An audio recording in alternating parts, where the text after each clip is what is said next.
I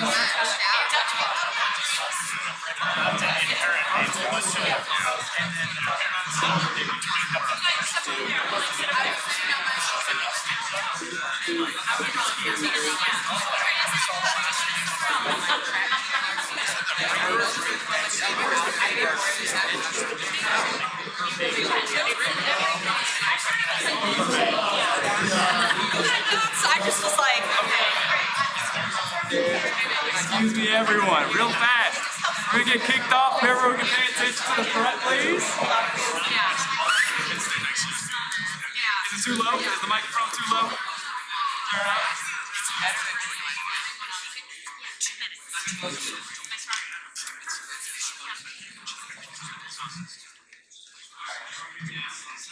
It's better?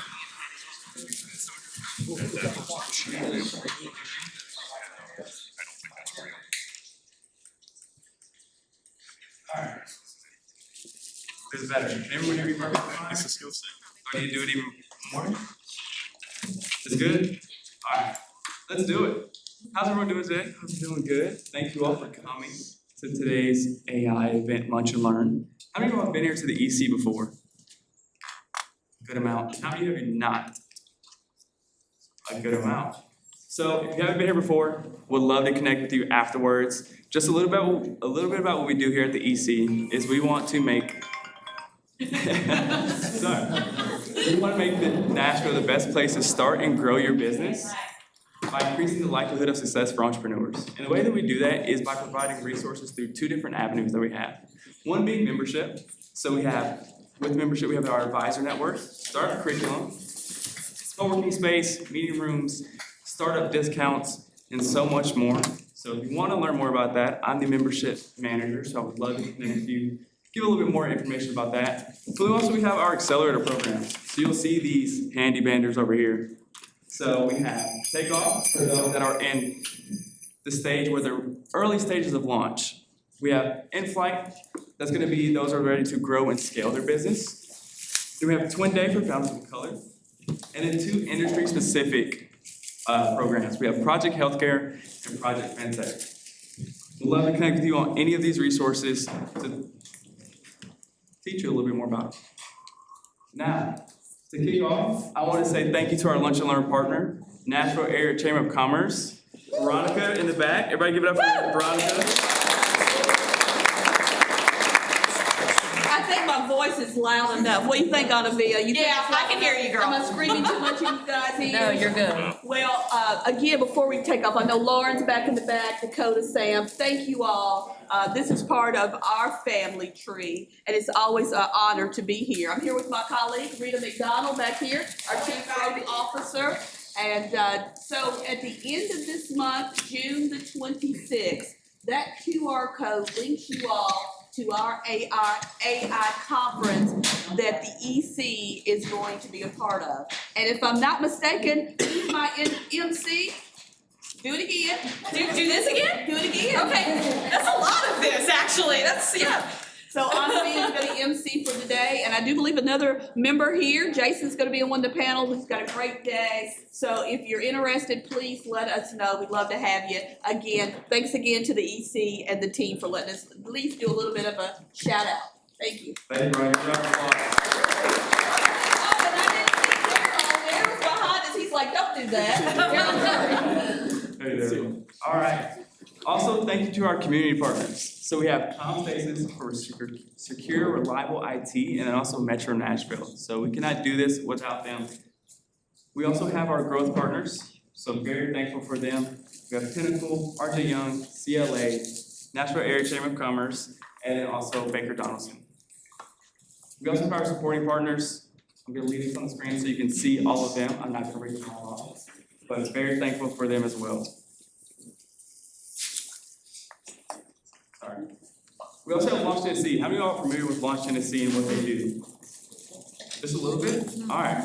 Well, so think of them very similar to us, but they also help entrepreneurs build their startups. They do this through capital, commercialization, and also connections. So if you want to learn more about how Launch Tennessee affects the ECs throughout Tennessee, scan this QR code, learn more about them. Okay. believe that. Okay, well, I'll send it to you. They also have InvestTN, so if you were looking for non-dilutive equity matching fund, this may be a really good fit for you. So if you are looking for funding, check this out, learn a little bit more information and see how they can fund your business. All right, without further ado, we're gonna kick off the main event. So I'm gonna have our panelists introduce themselves, and then we'll get straight into the questions. So we'll start with Chrissy, if that's all right.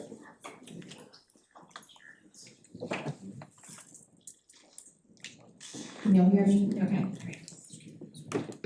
Good afternoon, everyone. I am Christy Manzano. I'm the CEO and co-founder of Blueprint Expansion. We are a go-to-market recruiting firm helping early stage and high-growth companies retain and attract the best sales, marketing, and customer success, RevOps talent. Prior to starting Blueprint, I was a sales leader at multiple SaaS startups. I've been in Nashville for 16 years, which I'm told makes me an official local. And I am a mom of 2 littles. I live in Nolensville, Tennessee, and I'm really excited to be here and talk about this today.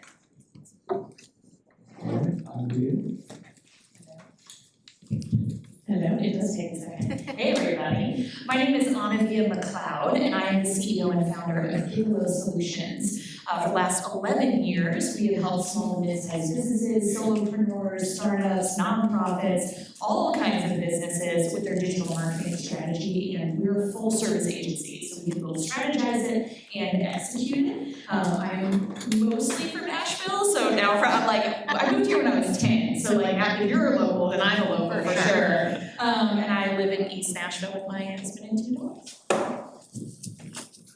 Hello, I'm Carlton Davis. I'm definitely making the local cutoff. I'm an integrator, for those of you familiar with the book Traction. I help CEOs kind of take their big ideas and turn them into actionable plans. I've served as COO in a variety of verticals from marketing, reverse logistics, software development, and most recently engineering. Since January of this year, I've really been focused on going deep on AI. I was kind of an early adopter. I started right after it came out and really enjoying that. And this year I've been helping founders, CEOs learn how to integrate AI into their personal and professional life. All right. Give it up for our panelists. We couldn't do it without them. All right, a little bit of run of show. So we're gonna have a couple questions that we're gonna get answered, but then also we're gonna open up to you all for questions as well. But to kind of start off with the first question. So many founders agree that their time is the most valuable resource. From your perspective, what's one example of how entrepreneurs can use AI to find efficiencies and save time? Whoever wants to kick off first. All right. You have notes, you have copious notes. You can use them. I would say that what I'm encouraging folks to do is not to use AI just as a text editor or a souped up Google, but to use it as a thought partner. And by that, I mean that you remain in the role of thought leader and use AI as a thought partner to craft your ideas. Maybe you can get some research and share that to vet things before you even get to an actionable stage, so that you're not wasting time. But it certainly has a great number of ways that you can save time, creating agendas for meetings and stuff. But I really feel like that's probably the highest and best use that I'm aware of on a day-to-day level, is using it as a platform. I would say right now, more than ever, be looking at AI tools that can help up-level the content that you put out, and also learning how to create agents, right? And this can be on the personal level or the professional level. I think we forget about the personal level, right? Getting a lot of tasks personally done helps us have more time for work, and also we can be more efficient with work, right? And so it's really making sure that you're not just looking at, okay, I wanted to create a newsletter, go create a newsletter for my business and here's my website, right? It's not gonna really create thoughtful content. You have to be able, partnering and collaborating with AI is absolutely key, and where people are getting way ahead, right? But now more than ever, you can take something, and we'll go into, more examples of this, but you can take your thoughts and really make sure that you can now, hey, this thought can now create a blog post. It can create a podcast outline for me. It can help me create an event, right? You can do all these things to make sure your digital brand is out there in a way that would have just taken weeks or hours and specialists. Whereas now, if you're, making sure that's really fine-tuned, it's just gonna be so powerful. And I think investing time, like the barrier to entry in creation for agents, things that help you or that do the self-prompting, right, is lower than ever. You need to be a subject matter expert in really trying to understand the nuances so you can test it on the back end. But there are things right now, like personally, I'm trying to create something for our family, right, that helps us with like the grocery shopping and all the prep, so I don't have to do that as much and it can automate it, right? So on top of things for my business and for our employees, that can make us more efficient and streamlined to get back more time. But what I will say is you're gonna have to be okay putting some of that time in on the front end to learn it, right? And not just go, well, I didn't do it when I just sent it. Prompting is like overrated because people just go, oh, it didn't work, so now that didn't help me, right? But taking the time to understand what you need to provide it and partner it with, and then the output will just get better and better, just like as you're teaching a human, so. We gave you a second, okay, good. So those were really great answers and definitely not what I was gonna answer. So to not be one of those panelists that goes, I'm gonna piggyback on what they said and then just repeat what they said, because I definitely agree with both. I'm gonna do what I usually do, which is get kind of tactical with it. So I run a business day to day, and so both of you mentioned the day-to-day things. I'm gonna give you a couple examples of like what I literally do, because these are really great, but also, I was just talking with you before, if you ever used it to prompt like, please help me answer this email or come up with some kind of messaging, and it doesn't quite sound like you, that was really frustrating for me. So I'm like, I'm spending more time trying to edit what ChatGPT wrote for me than I would have just doing it myself, talk to text. So I spent about 20 or 30 minutes one Saturday, and I was like, hey, I need you to sound more like me. Please ask me a bunch of questions so that when you write, it is my voice. And it did, and I went back and forth with it for about 20, 30 minutes, and now when I ask it to write me an email response or, whatever it might be, a summary for something, it's the way that I would write it, about 95+% accurate, which is really helpful in saving time. So, and I do this for things like writing introduction emails, making LinkedIn recommendations, things that you don't, not to be rude, but like I just don't want to do that every day. I don't want to sit down and recap the meeting that I had with a client. I love taking like a Fireflies, Otter is another one, but like having it sit in. And guys, I'm a business owner, I'm kind of cheap. I don't want to have to pay those platforms for credits. I will literally copy paste it out of Fireflies, put it in ChatGPT and ask it to summarize either with certain headers or, based on the goals and outcomes of the meeting, and then it just does that for me. I don't know if you guys ever summarized a meeting, but it's like, that's saving me 20 to 45 minutes per meeting. I'm taking stuff that I just don't want to do. So again, these are really great, and we're also going to be included in my answer, but hopefully that adds a little bit more flavor to how you can be more efficient with it. Yeah, absolutely. So yeah, that's how these entrepreneurs and founders can save time. But what is one thing that you've seen when founders are using AI, like one mistake that you see constantly as that happens? And then how can they avoid this mistake when using AI? So I'll talk about this from the recruiting perspective, but it's also a little bit more broad too. What I find is people trying to go to market in a field that they are not, like very quickly, subject matter experts. Or they're not partnering with AI. So I'll give you a couple of examples, right? Everyone has been seeing or hearing about voice agents and what they can do, and there is some really powerful things. We're gonna be having something come out later this summer that we're really excited about, but before we decided to develop our own voice agent where it comes into recruiting, what I found when I went to do research on this, is there anything out there that I can just white label or go to market quicker, right? That I don't need to reinvent the wheel. And what I found is recruiting is just naturally like archaic in how we hire and resumes and all of these things. That's a totally another topic. But recruiting agencies are hiring a bunch of people still, right? Which is interesting. And then I'm seeing voice agents come out for recruiting from people that have engineering and product backgrounds. They're very smart individuals. They do not understand the nuances of recruiting. As a former sales leader, I literally made hundreds of hires, and until I got to the recruiting space, that I did not understand. I thought I would know it better.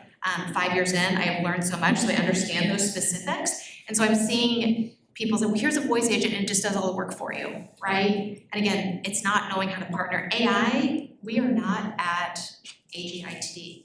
If anyone is telling you they have a product that's AGI, which can totally do what humans do on a broad scale, they are not being honest or they're greatly exaggerating. And so when I look at it for, like someone had made a comment like, well, recruiters will be gone in 2 years. And I just, kind of like, okay, that's great.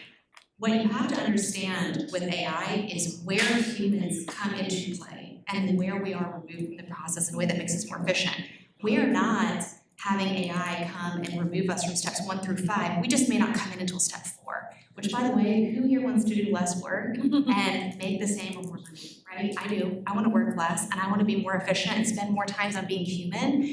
Critical thinking and empathy is absolutely critical. AI has not replaced it. It is not even close. And so understanding what that looks like. Don't rush to market. We saw that happen. I see a lot of Silicon Valley things happening again where people are just rushing. When you do that, you miss key details and they will be exposed way faster with AI. So if you're over exaggerating or you're making these big bold claims, so really understand how to partner and just focus on where your subject matter expertise to start. You don't have to go and try to be a subject matter expert, in a broader category. I would say the mistake that I see frequently, and it's not just with founders, but users in general, is not understanding that success with AI is an iterative process and understanding that you're gonna have to, it's a conversation, just like any relationship, and you're going to have to iterate with it to get the results that you want. I see too many people that say, well, I tried it one time and we did it, we did okay. And I'm like, you've totally missed the point. If you're not lit up after you're doing this, then you're not using it right. You should be wowed by the results that you're getting out of AI. And if you're not, it's probably has something to do with the prompts that you're using and how you're interacting with it or the knowledge base that you're giving it to react from. But the more you play with it, like we've been an experiment, the only people that are really gonna tell, like I don't think anybody here today is gonna have a magic wand to say this is exactly what you need, it's gonna help everybody in the room. But you're gonna have to see how AI fits into your specific organization and go from there. But I do think iteration and understanding that part of it is critical. So it's gonna take some time. It's not a one and done thing. So I'll speak for my space, which is marketing for small businesses. And you mentioned it a moment ago, so we were joking about it before this panel started, which is how many of you feel like you read something and you're like, hey, I wrote that? Okay, a decent number of people, right? Like when you look at an image, you're like, why does that person have 7.5 fingers, right? Like that's definitely an AI image. So in the marketing space where I see people making mistakes is assuming that the first prompt is good enough and that the content that it produces is good enough. And so we were speaking beforehand about, there's somebody that we're both connected with that is clearly using AI to just make as many LinkedIn comments on as possible.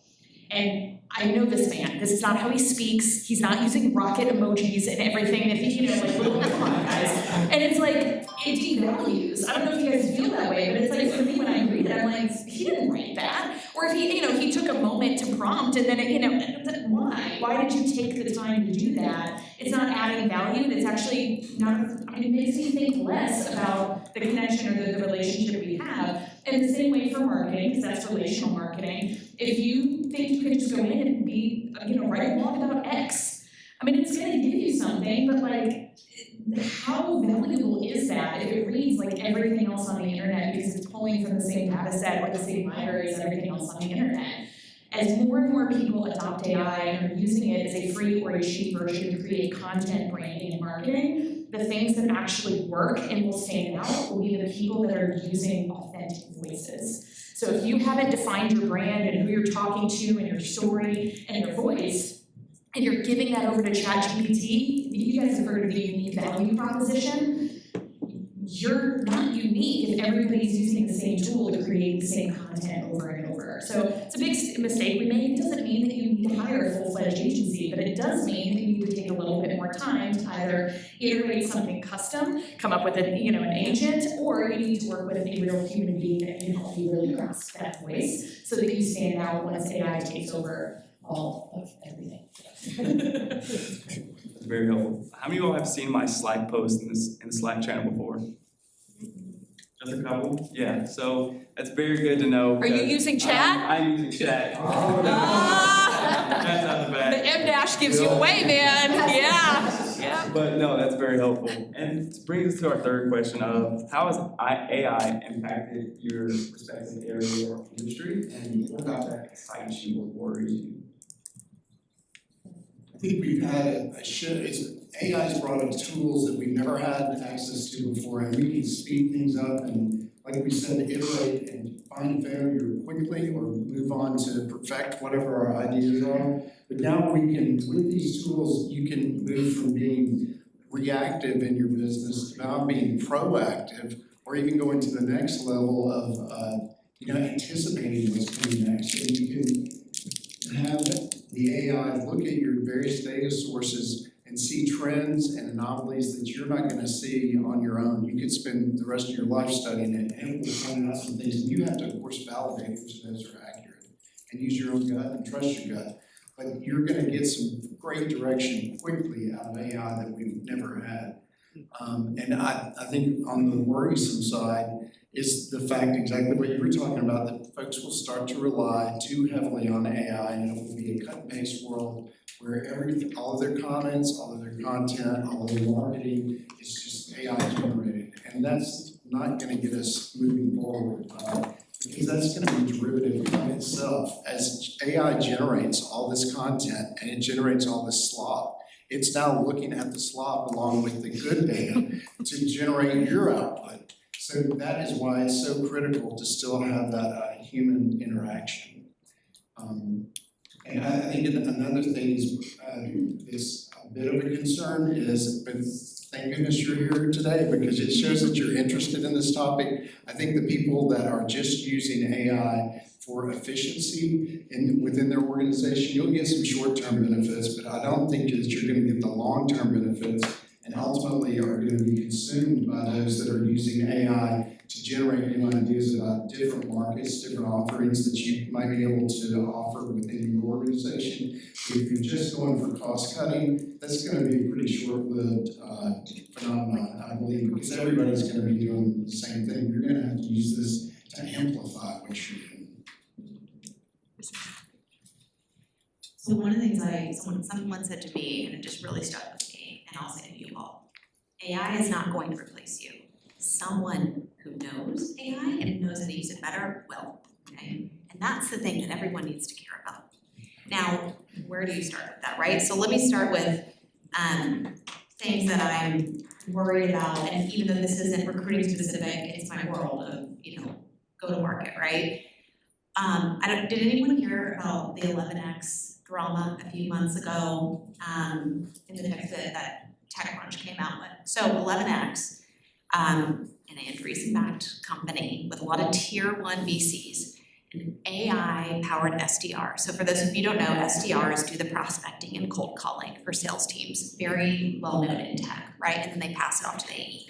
It's an entry-level role. You typically get kids out of college for it, right? And they were like, you don't need to hire SDRs anymore. You can use our AI agents. They will do all the prospecting, all that cold calling for you. Great. And so you see like 2 years in or a year in, they're like over 10 million ARR, like incredible growth. They've got all these logos on their site.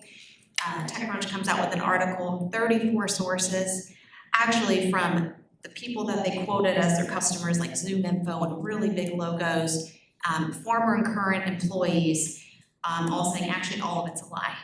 Number one, these people have been calling for months to get their logos down because they're not customers. They did a trial, and the trial contract says it's 1 year, right? So even though all of those people canceled the trial within 30 days because it didn't work, they kept that logo on their site and they counted it as ARR to their board, which I actually would say is probably fraud. Happens a lot more often than you would think. And they were, basically highlighting all these things that don't work.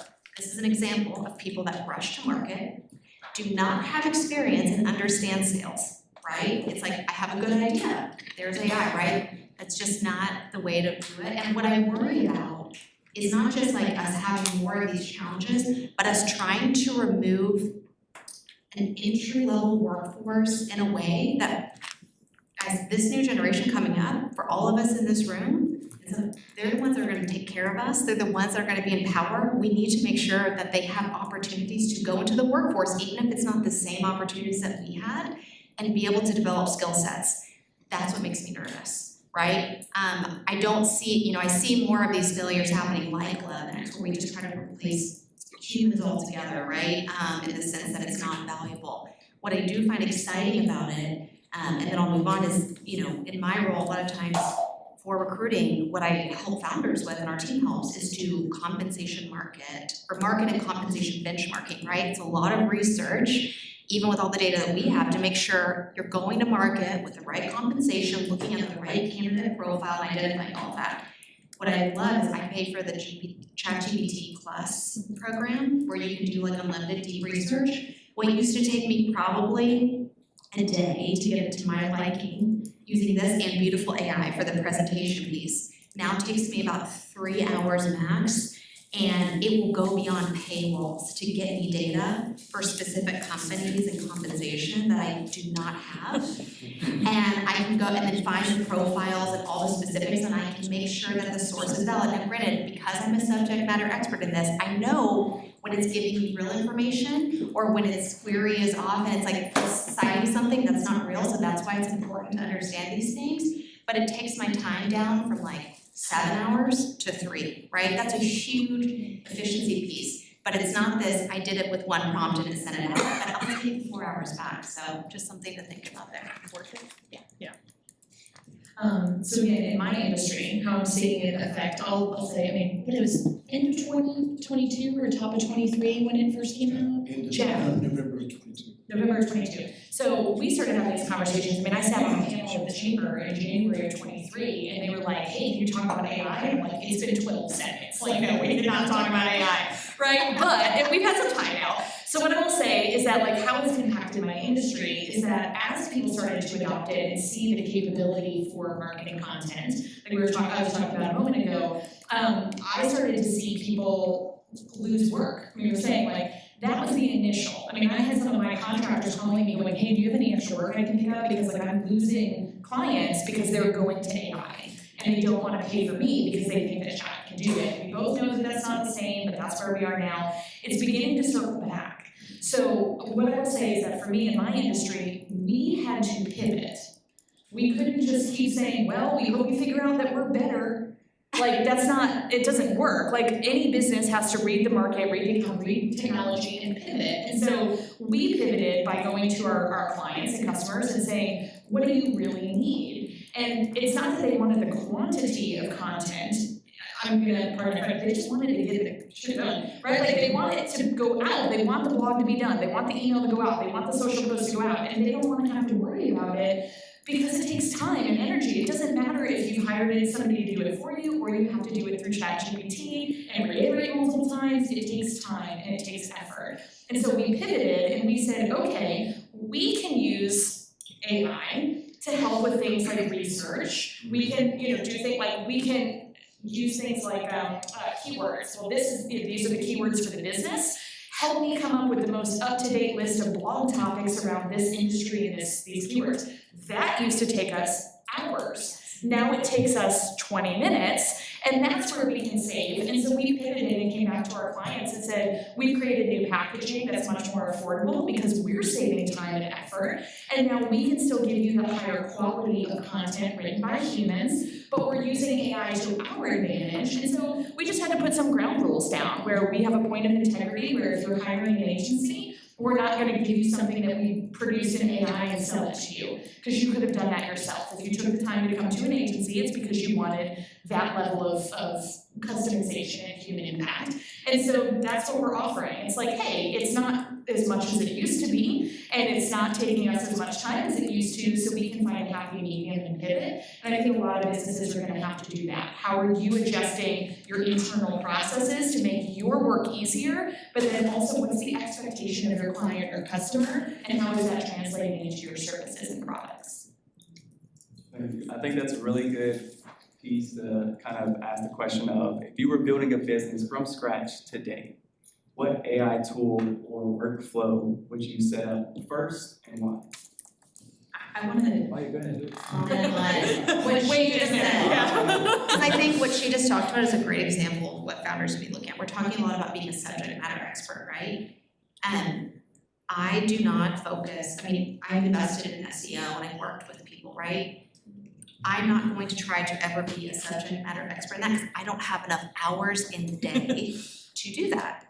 But I need to partner with people who are subject matter experts. I know that's not all you do, I'm just using that as an example, right? That are AI forward thinking to where it can be more efficient, more successful, and more cost effective for both of us to do that. So that's what I mean with like partner with AI and also partner with people that are subject matter experts in their field utilizing AI. That's the first thing.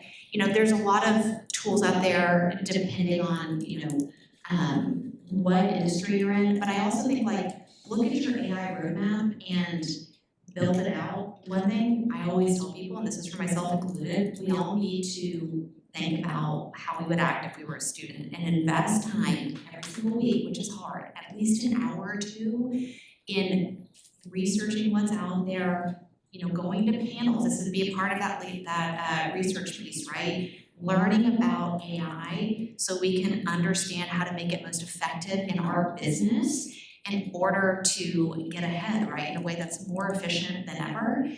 This is the Google of our time times 100. We have never seen anything like this.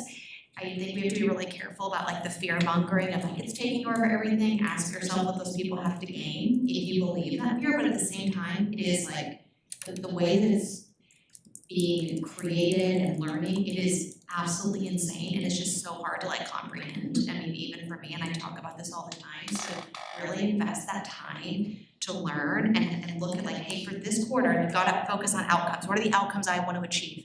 Can AI help me do this? If so, where, right? Or is a human needed to help partner with AI, right? So kind of ask those questions. Can AI do this? Do I need a human to partner with AI to do this? Those are just really basic questions, but will be a really great guiding principle of here's how I start, and then you still have to care about outcomes, right? You still have to know what are my outcomes versus I'm just tactically doing stuff along and hoping, I get an outcome that I want. Understand your outcomes that you want, benchmark against, work backwards, and figure out where AI is a part of that short-term 3-month roadmap, and then go on to the next one, so.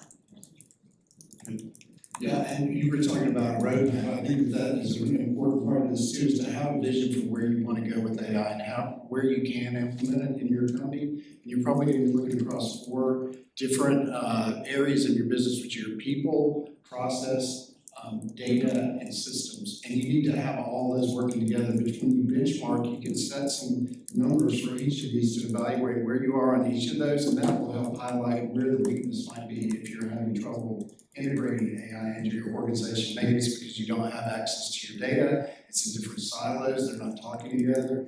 Maybe your people don't have enough training or trust. I think that you have to set some guardrails so that people know that it's safe.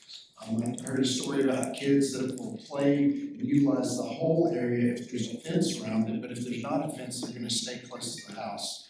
And I think that that's true with AI as well, that if people kind of know where those, and I'm not saying stop signs, but guardrails, where people, because you want to encourage them to experiment and share their experiences with other team members so that you can start to see what's working and what's not within your specific organization. I think the question was about what would we do first. What else? I know, yeah, that's the input to, that's great. Real quickly on what I would do first, I would definitely go to ChatGPT or and I think you can maybe do this with even the free ones. I've got a subscription to ChatGPT as well as one to Gemini, and I'm kind of back and forth about which one I think is providing more value. Just when I think one's ahead, I think the other one was doing better, but Gemini and all the Google suite of tools that just came out is unbelievable. Unbelievable. What it can do very easily without any coding experience. But the first thing I would do, set up a custom GPT or a project within ChatGPT, or a gem is the equivalent within Google. These are really easy to do. How many people have set up a custom GPT?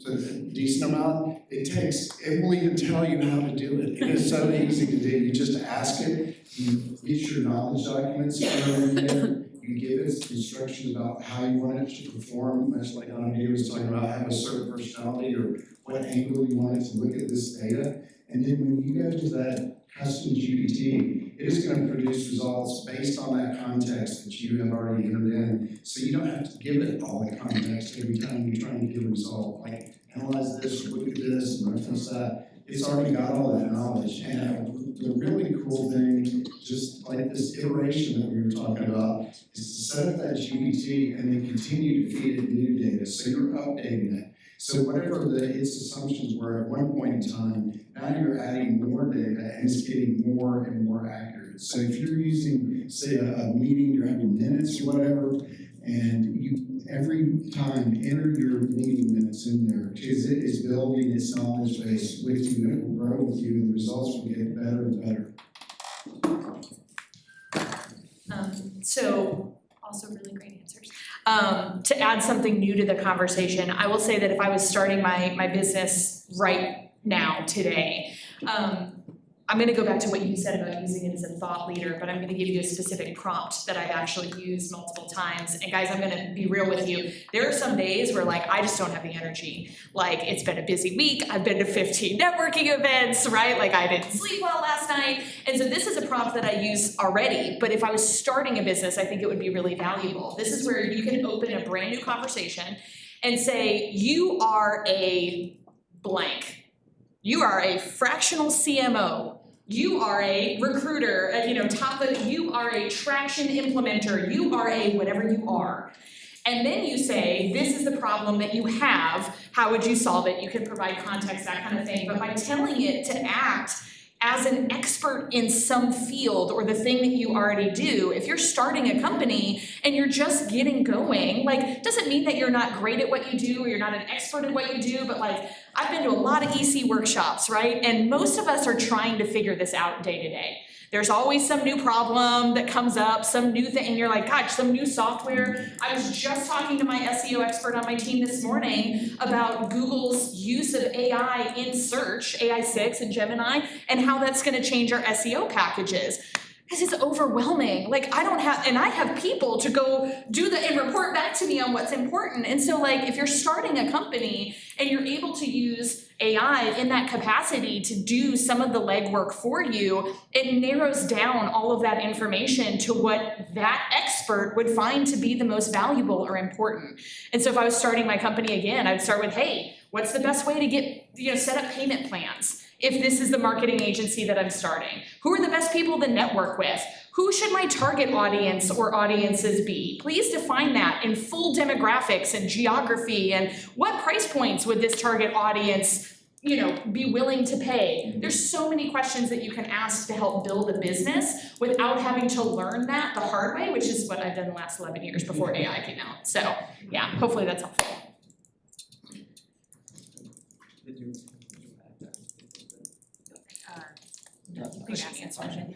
Yes. All right, and now I want to open it up for Q&A. I'm sure a lot of people have a lot of good questions for the panelists. What about confidentiality? What was the question? Confidentiality. Oh, yeah. Yeah, so what about confidentiality? If you do all this market research work, can somebody just copy that? Yeah, I'll speak. Yeah, please, yeah. Within chat, which AI are you using? Any? There are usually settings. Now, there's a setting, and a lot of people don't even know that this is in there, within ChatGPT, and you can go under custom settings and just toggle this off. It says use my information to train the model. You can toggle that off, and then what you're sharing with it will be confidential. In theory, you're still gonna keep it for a period of time, I think, to make sure you're not a terrorist or blowing up the world. I don't know but they retain this for a period, but they're, like everybody else, supposed to dispose of it. There's another additional feature within ChatGPT where you use a temporary chat. So it's not even keeping it within the memory locally. So those two tools together, I think, would be, pretty, as good as you're gonna get.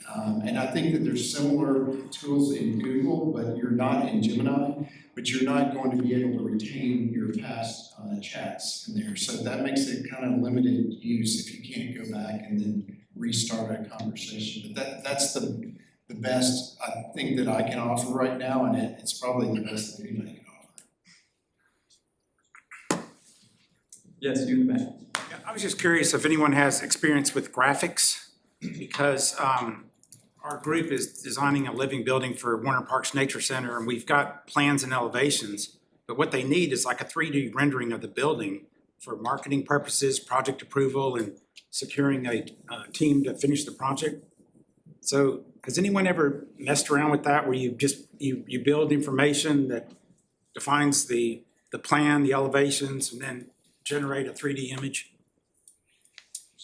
So you have it in 2D, you want to make it 3D. Yeah, so the information we have, it's just not the artist rendering of it.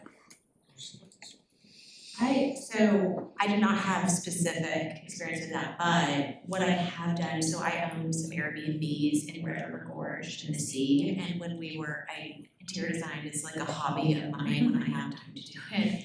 So what I did was I kind of just like asked it to help me put together a mood board. I told it what I wanted it to look like in it.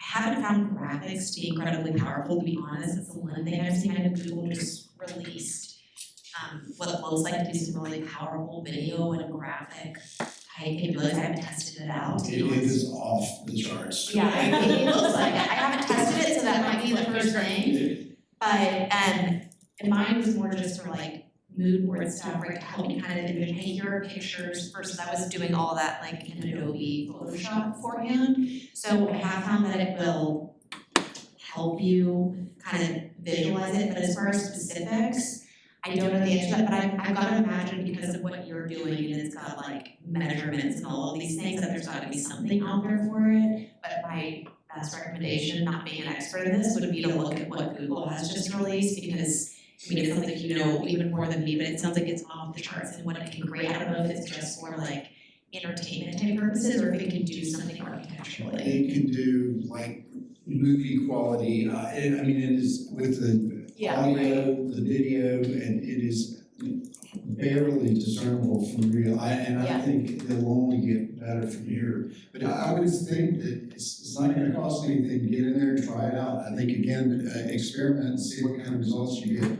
I do think my experience with editing images has been challenging because it's getting much better. But typically, especially early versions of ChatGPT, if you try to edit an image, it would redraw the whole thing from scratch. You could say, just take out the sky in the corner, it would redo the whole thing. I've had much better experience with Gemini and image rendering and being able to control that. It has a tendency to kind of get off track, but of course you can start the conversation. I do think if it came back and the measurements were off, or it had an extra door on the one side, it might be challenging to get that extra door removed. Yeah, I've tried putting in information through descriptions, and I've had limited success, and I've tried modifying it, and like you say, it recreates it. So is there any way that I could how do I input like a floor plan or elevation? Is that easy, or is that difficult? I mean, I'm gonna say I've not had a specific experience with like the architectural side of it, but I will say, oh, did somebody over there? Yeah. Oh yeah, go for it. Try Luma AI and use the 2D image and upload that, and it'll convert it to the 3D for you. Here we go. If your 2D is on spec. So it's just called It's always a tool. Yeah. But this One of is our advisors. Well, this is what I'm gonna say though, is that like, this is an example of what Chrissy was talking about earlier, where like, humans are still necessary. Like, at some point, if you just can't, even with Luma, right? Like, if it keeps adding an extra door, or if it's an inch or a foot off, like, your company is gonna be liable for that. Like a human being needs to, so my closest example is I will use AI for like the visualization inspiration. And then we will take that and go, this is pretty much what we want, and then I will hand it to a human and go, you are a graphic designer, you are a, developer. This is kind of what we want it to look like, but I needed to have 2 extra doors here, and I needed to be a foot taller and I whatever, right? So like the AI isn't perfect, you still have to have humans, has kind of been my experience with I've that. had some great success with images where you're shopping for something. I was looking for a rug for my patio. I mean, at Home Depot, took a picture of the thing, I had a picture of the patio, just said, put this rug on that patio. Really, I would say 95%, certainly enough to make it buy a decision. Nice. I've used it that way. I was thinking of another, I think he had one in the. Yeah, is the new Google version, is that still Gemini that you're Yes. talking about? Okay. It's The newest called version. Google One Pro is the one, that's the $20, or you can jump up to the, I think it's $250. If they could stop renaming these things, it would be amazing. know. Every 12 seconds they have new names. I'm like, come on. It's getting a little Microsoft right now. Yeah, right. I have so many questions, but I'll try to limit it to one, since we have an expert on the panel. I have a question about SEO optimization and the focus on AI versus search going forward. How do you protect for a future in which we're all asking AI for things instead of going to Google and searching? How does that affect SEO optimization?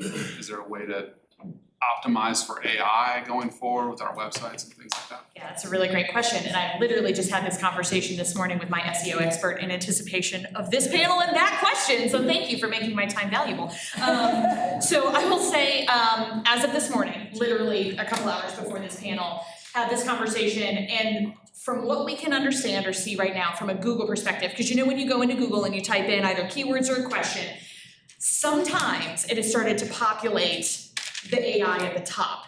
Sometimes it doesn't, right? But then when you look at the AI, there's nothing currently actionable. And if anybody has experienced it different, please let me know because I want to chat with you. But like if it says, oh, here's the answer to your question in the AI, but it's not like, click this button to read more on this website.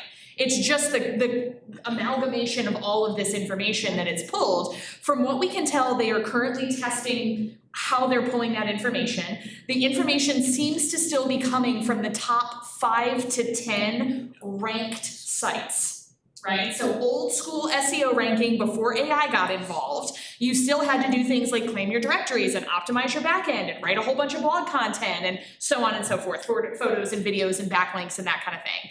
So the way that our agency is handling it is that until we are proven wrong or different, that's still the gold standard.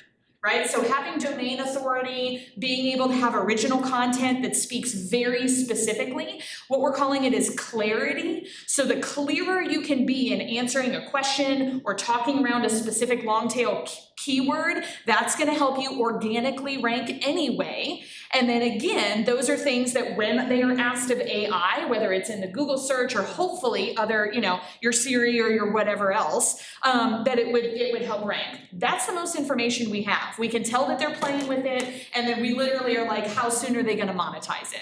Right? Because inevitably they're gonna go, well, if you wanna be the one featured in AI, how much are you willing to pay for that? So we don't know how long that is gonna take, but at least now we can see that they're testing. So what we're recommending to our clients in the SEO space is all of the traditional best practices, and then getting really clear on like, where are those things that you wanna rank? Let's write a blog specific to that. A great example is we work with All American Pest Control, if you guys have heard of them, and we know what the top 6 pests are.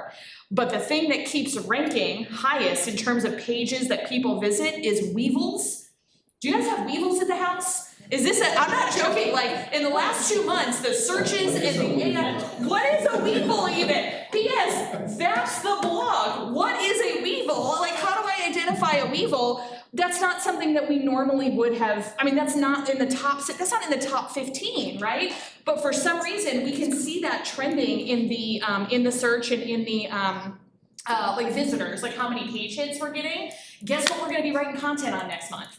all of the different ways that people search about weevils. Because inevitably, someone's gonna turn to their Alexa device or their Siri device or go into Gemini and be like, what's a weevil? And hopefully that's the thing that pulls up. So I know that's not a, an end all be all, but that's what we're experiencing now. You were just talking about building your brand with genuine value versus content that's produced through AI. Weevils are very valuable. That's gonna have to be more important as time goes on.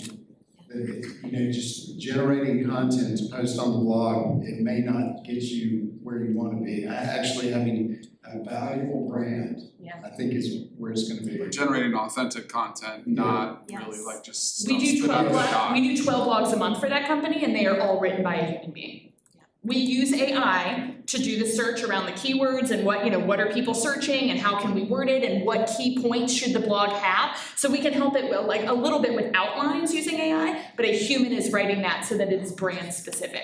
Because when they get that information, we want it to be clear and relevant, and we want it to rank at the top. So if a brand is spitting stuff out of AI, just blog content and stuff like that, that's gonna give you maybe a little bit of a boost at first, and then it's just gonna fall out, right? Everybody's gonna be doing that. Yeah. It's too easy not to. I think AI is gonna be looking across different channels too, of all the socials and the internet, every different way that you could possibly to look for the real value. Yeah, and it's also domain authority. I mean, again, if you have, and I'm not trying to deter anybody who's just starting your website and looking at SEO, but like All American Pest Control has been around for decades. They're producing a ton of content. They have 1,000 pages on their website, right? Like they have backlinks out the wazoo. Like you have to build those things over time. But that was true before AI ever existed. Like those were the packages, those were the services that we were offering beforehand. So like you gotta rely on what has worked and then just try to keep up with it day to day as they're making changes, I feel like, Another question? Yes. If you were doing a startup, would AI be a good resource to go to if you wanted to come up with an initial business plan, kind of legal strategy, risk management? There's none better. There is none better. You have to watch out for hallucination. I've seen more hallucination on both ChatGPT and Gemini. But what I typically do is use them to play off against each other and get content or what the result that one generates and then put it in the other for verification. And usually it will have some tweaks, so I kind of go back and forth until they're in alignment. And then I feel like I probably got some good data to work with.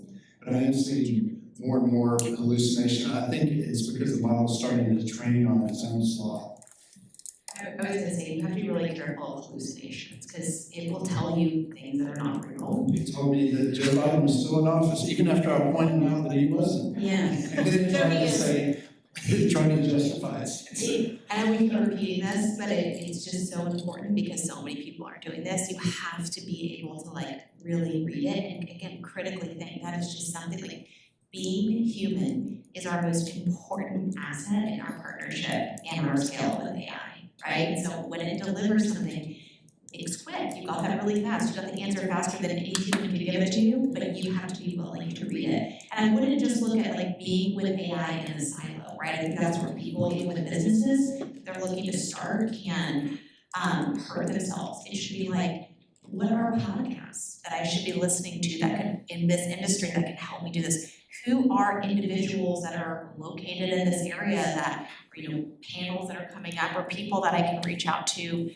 learn more from? So it can also be a great way to connect and put together that strategy and what that looks like. And one thing, if you all have heard of this tool called Riplet, it basically, I was just talking to my partner for Pavilion, go-to-market community, and it is building, he's using it as an example to organize his daughter's carpool setup, right? It has he's I built this whole thing and coded it, and when it ran into errors, it was press F12, and then copy that text into Riplet, and it is able to self-identify where the error is. He said it's so user-friendly, has no coding issues. I'm gonna go try it, but I say all that because the best thing that you can do from a business perspective, if you've got one started or anything, is just get familiar with AI, and it doesn't have to be starting with your business. Just get familiar with playing around with it. Build it for a personal use case. Build it for a work use case. It doesn't matter. Get familiar, and we have to retrain our brains. Honestly, I have advisors tell me like, everyone needs to stop going to Google and just go to ChatGPT, like retrain yourself on how to use all those types of things to get your information and go about, so. I think that is super important, and I think it's an advantage of companies like some of the folks in this room who are looking at launching or early stage companies that have the advantage of letting AI have a seat at the leadership table, where it's not this bolt-on solution that you're trying to retrofit. I think there's a distinct advantage about companies now, and you have to do that, because if you're not, there's no way that you're gonna be able to keep up. I mean, AI has got to be core to what your business and your future and how you're gonna grow with that. Since they covered the AI and the technology aspects, I'm gonna link it to humans. And so, I mean, obviously the EC has tons of programming. You guys are in the room right now for that level of support, right? Yeah, all of the programs that they have back here. But I will also say I'm the co-chair of the Nashville chapter of SCORE. Has anyone not heard of SCORE Nashville? Handful of people? Okay, so SCORE is a national organization of volunteer mentors. So they have an amazing mentor program here as well. But specifically when you said business plan, they have like workshops that are like, here's how to start your business plan. They will assign you to a mentor for free that can help walk you through. So like if you're getting the AI, you're doing the iteration, new technology, and you're going, this is really great, but I'd like to talk to a human being. These are volunteer mentors that have decades of experience in launching businesses. They have templates for business plans, they have workshop for business plans. So as you're getting started, and not just that, I mean, it's the whole gamut of things, but they're really great to use as a sounding board. So if you're still struggling with feeling confident about AI, I think there's a human element that can play where Nashville has an insanely supportive entrepreneurial and startup community, places like the EC and SCORE that would be able to help you take that information and go, hey, where does this become practical application? Yeah, thank you for the compliments too. But, questions?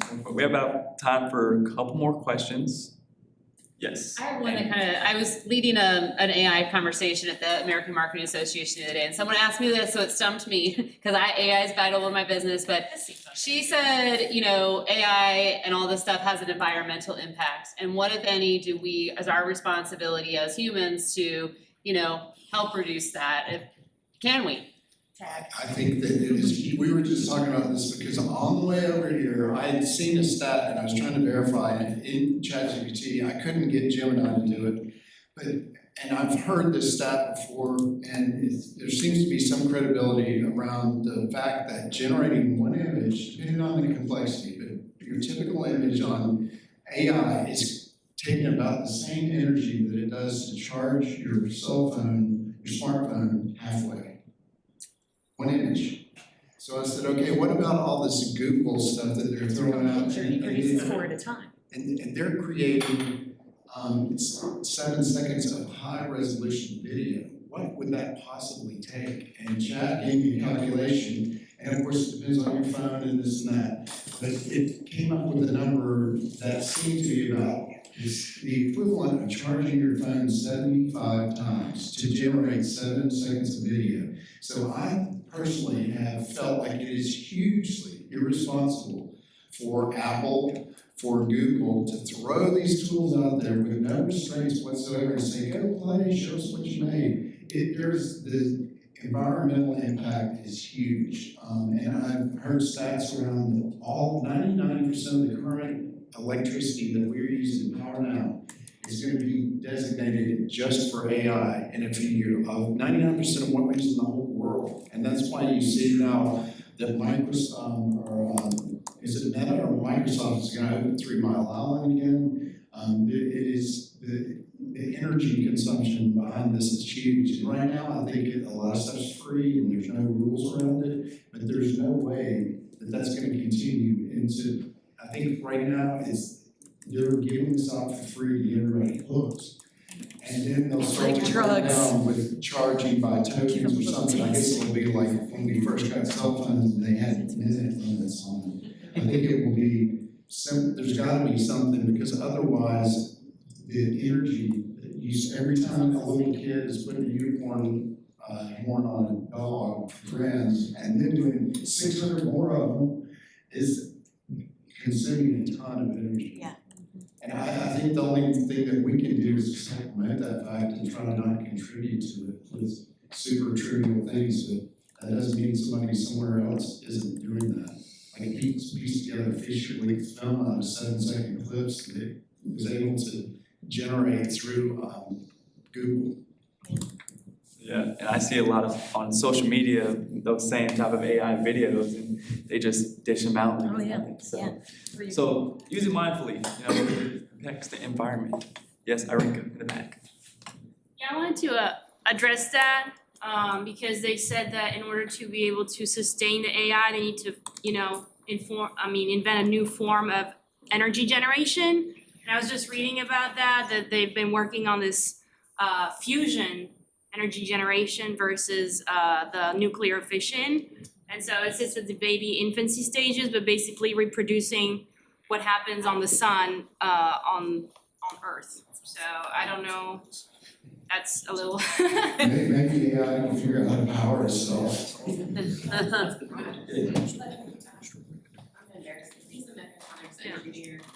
said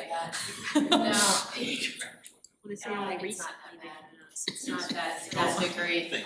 It's just not, that's a myth, it's part of the fear mongering that you're getting, because we have servers and we have all sorts of things too, and we can, so somewhere, somehow that's a hallucination.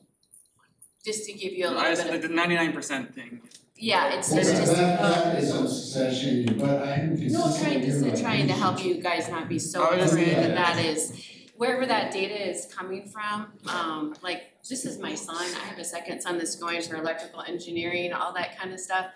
And I just don't see, I think there's a lot of fear mongering in the environmental space, and I think there's reality. And then there's actually partnering with industry. And I mean, if you look at the fear mongering that goes on in that space, a lot of it's irrational and it has to be measured. I'm just trying to be helpful and being kind about that, because we don't want to have a bunch of people like attacking Teslas or AI people. I don't want to get disappeared tomorrow or something. That's like that, yes. I was just gonna say in response, you had two people on the same point line there that. These people, I think we're up on time, almost, but so we'll take these last two questions, we'll make it quick and we'll wrap up. But go ahead, Nishay, you can go ahead. Oh, okay. So shifting a little bit there, thinking about like using AI ethically, when you are using it for things like blog posts and writing, how much transparency do you have to have with those posts that this was generated or it contributed to it? That's one of the reasons. Did you guys hear her question? So she basically said in terms of like the, what did you call it? I'm sorry, like the ethical use of AI, like when you're creating content, it's pulling from the global library of data, and then like how much of that is really being pulled from other people's content, and like, do you have to mark what you've made as AI and that kind of thing? That is literally the reason that my agency is like, we don't create and sell and publish things from AI. We don't know. I've got a really good friend who publishes books for people. So she is like a book publisher. You come to her and she will interview you and they ghostwrite all this stuff and whatever. She gets asked this question a lot. Like, oh, are you using AI? And she's like, nope. Because it's too soon to tell how like copywriting issues are gonna come about, and like she's like, I don't wanna sell somebody a book and then they turn around and get sued because we just use AI to do it faster, and then like 30% of their book is plagiarized from different sources. So we are very careful with that, right? About what you're putting in and then look at, and I hate that I'm gonna say this, but like there are other AI and technology tools that will help rank how much of that was plagiarized. So like we can use something like a Grammarly and be like, okay, this doesn't look quite right, or like where did this information come from? And you can feed it in there and it'll be like, hey, about X% of this content looks like it was pulled from something else a little too close to be original. And so very, very careful with that, at least for now, until they decide how they may or may not decide to, police this content and copyright issues. And then what I would say on like the individual user side, right? If you are writing it and you're just helping it refine your voice and make it more organized, that's not like, I think there's this. Yeah, you made it. There's this, I saw this post and that was so great. It was like, can we stop trying to call out people because they used AI to help assist with writing? That actually is what it's for, right? Like not only case study, but like that's okay. You were talking about using your voice. I built this widget. Again, widgets are really easy to build, called my LinkedIn brand builder, right? In my industry and in tech, we call it dark social. It's a really great way to get exposure and get lead generation, right? Without ever pitching yourself, but just having your brand and what you put out there. I don't always have time. Like beforehand, I'm very particular. I want things to come out great when I post them and things like that, right? So it would take me like longer than I could care to admit to write a post, right? Of something that's meaningful and impactful. I went in and I built this because again, when you build something in a widget, it's like having a fence around of like where it knows to stay versus, and also what it can remember, right? So it's like, here are posts from that I've written before, here are posts and blogs that I've written that are really great. See how my tone is? Let me show you some things that are great. I want you to help me when I word vomit all my stuff in here and what I care about, organize it in this way. I don't want the dashes, that's not how I talk, that's not how humans talk. I give it all this context and all these things, right? And it is incredible how I put that in there, maybe I spend 10 minutes being really thoughtful, and then it comes and creates something that would have taken me probably 2 hours to refine in seconds, right? And that's the power of like partnering with it, but that is me. Like what I post on there is me, it's just helping me get to that end state faster, right? So I don't think there's anything unethical about that. Of course, your examples are perfect, right? When you're working with someone to help with the writing, that's where it has, and they can still use that, right? But that's where it has to be really careful, right? And being thoughtful, like I went to go pay someone to help with a case study last year, charged me $2,500 all in because I could tell they were just putting it in AI and it was writing it, and I was like, this doesn't even sound like the stuff we've given you. Obviously, like, nix that relationship, right? But that's just an example of where you kind of have to match that up, but. And now, so we are close on time, so I do want to be mindful of that. But give it a round of applause for our panelists.